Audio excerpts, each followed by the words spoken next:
अस्सलाम वालेकुम नाज़रीन, मैं हूं वकास अजीम और आप देख रहे हैं मेरा यूट्यूब चैनल वकास अजीम रिपोर्टर के नाम से। आप इसे यूट्यूब पर सर्च कर सकते हैं, सब्सक्राइब कर सकते हैं, लाइक करें और वीडियो से मुताल्लिक अपना फीडबैक लाजमी दें। नाज़रीन, आज सुप्रीम कोर्ट ऑफ पाकिस्तान से दो इंतहाई अहम तरीन खबरें आई हैं और इन खबरों का बराह रास्त पाकिस्तान की सियासत पर असर अंदाज होंगी ये खबरें। और पाकिस्तान में जो आम इंतखाबात हैं वो भी सुप्रीम कोर्ट ऑफ पाकिस्तान के फैसलों से और जो खबरें मौसूल हुई हैं उनके साथ जुड़े हुए हैं। आज सुप्रीम कोर्ट ऑफ पाकिस्तान में जस्टिस काजी फायज़ ईसा की सरबराही में जब फैज़ाबाद धरना केस से मुताल्लिक केस की समाअत हुई है तो सुप्रीम कोर्ट ऑफ पाकिस्तान ने वाज़ेह तौर पर हुकूमत को ये हिदायत जारी कर दी हैं कि हुकूमत बताए कि फैज़ाबाद धरने का मास्टरमाइंड कौन था। और दूसरा जो सवाल है वो इंतहाई अहम है, वो सुप्रीम कोर्ट ऑफ पाकिस्तान ये जानना चाहती है कि फैज़ाबाद धरने से मुताल्लिक सुप्रीम कोर्ट का जो फैसला है, काजी फायज ईसा का जो फैसला है, उसके ऊपर हुकूमत अमल दरामद कर रही है या फिर नहीं। और जो लोग धरने के पीछे मुलव्विस हैं, धरने में मुलव्विस हैं, उनके खिलाफ हुकूमत कार्रवाई करती है या फिर नहीं। और जो तीसरा और सबसे इंतहाई अहम तरीन सवाल पूछा जा रहा है हुकूमत से, वो ये है कि हुकूमत बताए कि क्या सियासत में इस वक्त एस्टेब्लिशमेंट की मदाखलत हो रही है या फिर नहीं। ये इंतहाई अहम तरीन सवालात हैं जो कि सुप्रीम कोर्ट ऑफ पाकिस्तान हुकूमत से पूछ रही है, मगर हुकूमत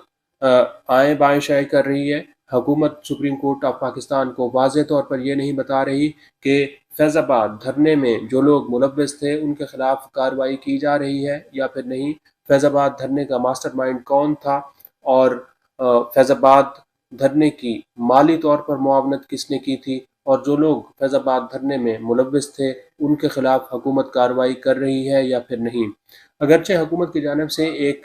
कमेटी बनाई गई थी, फैक्ट फाइंडिंग कमेटी बनाई गई थी, लेकिन आज सुप्रीम कोर्ट ऑफ पाकिस्तान ने उस कमेटी को भी मुस्तरद कर दिया है क्योंकि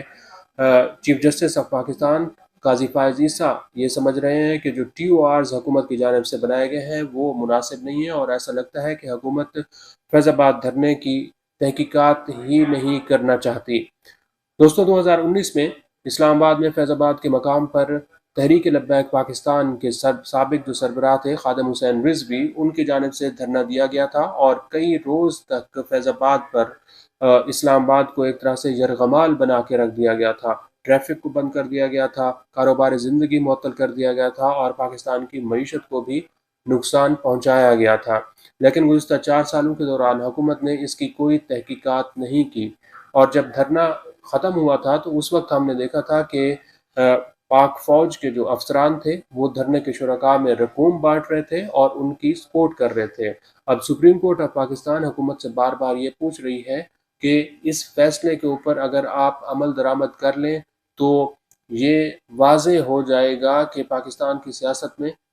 जो एस्टेब्लिशमेंट की मुदाखलत है वो नहीं हो सकेगी, और हुकूमत कम अज़ कम सुप्रीम कोर्ट ऑफ पाकिस्तान को ये भी बता दे कि सियासत में मदाखलत हो रही है या फिर नहीं। अटॉर्नी जनरल ऑफ पाकिस्तान ये कहते हैं कि हुकूमत ने एक फैक्ट फाइंडिंग कमेटी बनाई है जिसमें वजारत दाखिला, वजारत दिफा और कानून नाफिज करने वाले जो इदारे हैं उनके लोगों को शामिल किया गया है। लेकिन चीफ जस्टिस ऑफ पाकिस्तान वाज़ेह तौर पर बार बार एक ही सवाल कर रहे हैं कि हुकूमत बताए कि इसका मास्टरमाइंड कौन था। लेकिन हुकूमत में बदकिस्मती से इतनी ताकत नहीं है कि वो उस मास्टरमाइंड का नाम ले सके, क्योंकि हुकूमत के पर जलते हैं कि उस शख्स का नाम लिया जाए जो कि फैज़ाबाद धरने का मास्टरमाइंड था। इसके साथ साथ स्टोरी जो है वो तहरीक लब्बैक के साथ ही जुड़ी हुई है, और तहरीक लब्बैक पाकिस्तान को इलेक्शन कमीशन ऑफ पाकिस्तान की जानिब से क्लीन चिट दी गई थी।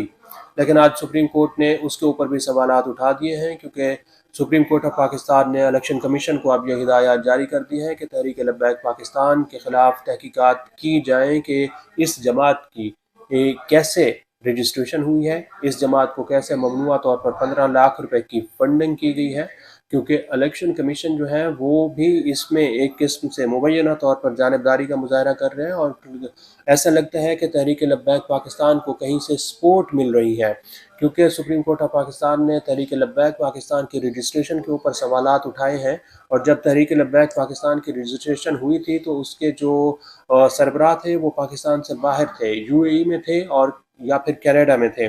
लेकिन इलेक्शन कमीशन ऑफ पाकिस्तान ने उसकी तहरीक लब्बैक पाकिस्तान की रजिस्ट्रेशन कर ली थी, और बहुत ही मासूमाना अंदाज में सुप्रीम कोर्ट ऑफ पाकिस्तान को इलेक्शन कमीशन ने यह बताया है कि तहरीक लब्बैक पाकिस्तान बिल्कुल एक मासूम सी जमात है, इसका शरपसंदी से कोई ताल्लुक़ नहीं है, इसका इंतहा पसंदी से कोई ताल्लुक़ नहीं है, ये लोग बहुत मासूम हैं। हालांकि तहरीक लब्बैक पाकिस्तान जो है वो जत्थे की सियासत करती रही है, धरने की सियासत करती रही है, और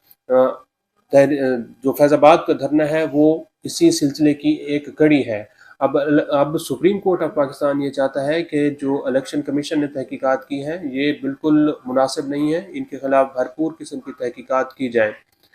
आने वाले दिनों में ऐसा लगता है कि तहरीक लब्बैक पाकिस्तान की एक बड़ी सियासी जमात होगी, क्योंकि पंजाब में तहरीक लब्बैक पाकिस्तान का एक बड़ा वोट बैंक मौजूद है, जो तहरीक लब्बैक पाकिस्तान नून लीग को भी टफ टाइम दे रही है, तहरीक इंसाफ को भी टफ टाइम दे रही है, और सिंध में ख़ासतौर पर कराची में तहरीक लब्बैक पाकिस्तान पीपल्स पार्टी को अच्छा खासा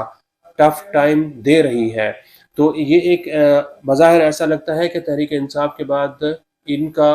एक वोट बैंक है वो बाहर निकलेगा और एक बड़ी सी जमात बनकर उभरेगी। लेकिन अब देखना है कि इसमें इलेक्शन कमीशन ऑफ पाकिस्तान किस तरह अपनी जानिबदारी को बरकरार रख सकता है, क्योंकि अब सियासी जमातें बार बार यही दावा कर रही हैं कि उनको लेवल प्लेइंग फील्ड दिया जाए। पीपल्स पार्टी भी कह रही है, नून लीग भी कह रही है, और तहरीक इंसाफ भी कह रही है कि उनको लेवल प्लेइंग फील्ड मिलना चाहिए। तो सुप्रीम कोर्ट ऑफ पाकिस्तान के जो रिमार्क्स हैं, चीफ जस्टिस ऑफ पाकिस्तान के रिमार्क्स हैं, और जो फैसले होंगे उससे ख़ास तौर पर सियासत में मदाखलत और फिर जो इलेक्शन कमीशन की जानिबदारी है वो जब तक क्लियर नहीं होगी, वरना लोग फिर यही सवालात करते रहेंगे कि इलेक्शन में धांधली हुई है और प्री पोल रिगिंग भी हुई है। तो ये जब तक चीज़ें क्लियर नहीं होंगी इलेक्शन मुतनाज़ा बनते रहेंगे। आज के लिए इतना ही। इस वीडियो को आप कमेंट सेक्शन में जाकर लाइक कर सकते हैं और अपनी राय का भी इज़हार कर सकते हैं। बहुत बहुत शुक्रिया।